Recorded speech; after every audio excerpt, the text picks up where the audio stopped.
G'day folks, Mad Aussie here, and welcome to another episode of Australian Corruption Exposed. I have an article here about Zali Steggall from crikey.com.au. This is titled Checks and Balances. Good morning, early birds. Independent MP Zali Steggall admitted she made a mistake over a $100,000 donation from coal millionaire John Kinghorn, and a Labour senator has accused a Chinese-Australian businessman of being a puppeteer behind a foreign interference plot. It's the news you need to know with Emma Ellsworthy. Now there is a second or a couple of articles in here, and the Zali Steggall is just short, but I'll go through it quickly for you. This is Zali Steggall here, picture of her. Goes on to say, Zali Steggall defends donation. Independent MP Zali Steggall admitted she made a mistake over a $100,000 donation from coal millionaire John Kinghorn in an interview with The Project last night. Steggall, who campaigned on integrity and climate, says her team righted the wrong with the AEC as soon as she realised, and added that the amendment had been on public record since last February. So what's the deal? Well, at the time, any donations that were more than $13,800 had to be declared under AEC rules. Now the threshold is $14,500.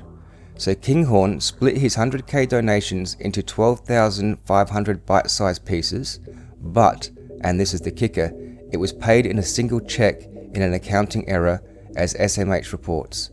It added insult to injury that the donor was Kinghorn, an 80-year-old former investor and director of Cascade Coal and Felix Resources, which was sold to China's Yanzhou Coal in 2009, as Reuters reported at the time. It's not a great optics for Steggall, who is somewhat of a climate crusader, but she said Kinghorn's sale to Yanzhou was precisely why she kept the money. I welcome people who come to their senses, she told the program last night. It's again thrown the spotlight on our political donations rule, falling woefully short of a transparent democratic process. Indeed, last year it was revealed $1 billion of dark money was funneled into the major parties over the last 20 years, as The Guardian Australia reported. So lower the threshold, I hear you say. Labour wants to, but Michelle Grattan writes for The Conversation that they've so far failed to put their money where their mouth is. If crossbenchers end up with the balance of power following the election, however, we could see big pressure on the big parties to bring down the donation disclosure ceiling. And now we have the plot twist. According to Victorian Labour Senator Kimberly Kitching, Chinese-Australian businessman Chow Chak Wing is supposedly a suspected puppeteer behind a foreign interference plot. Kitching used parliamentary privilege to ask ASIO's boss about it. He declined to comment, as ABC reports, saying it was unfair to ask. It's not the first time Chow's name has come up. Liberal MP Andrew Hastie used privilege in 2018 to allege Chow co-conspired to bribe a UN official, as Channel 9 News reports. Something Chow denied. Outside of Parliament, Chow won over $500,000 when he successfully sued ABC for defamation in 2021.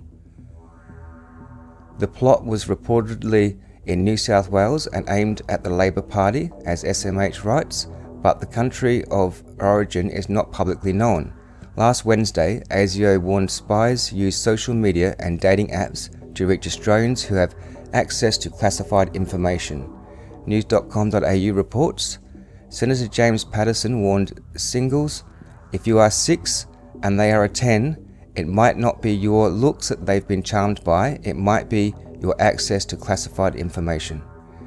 And it's not just foreign interference that could pose a threat to our elections. The Australian Federal Police boss told Senate estimates last night that disinformation campaigns are a threat to the integrity of institutions and elections, the Australian says.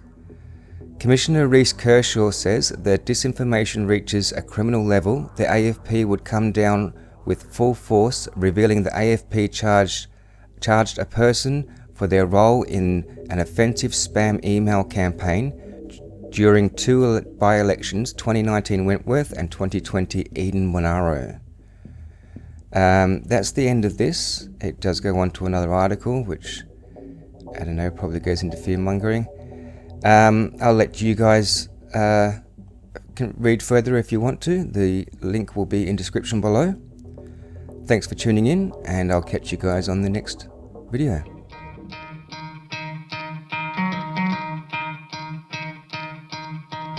You could try to play it, but you're never gonna beat me. Look the other way, what I'm doing ain't easy. Bloody hands stained from the people who deceive me. Muddy hands break through the chains, go free me.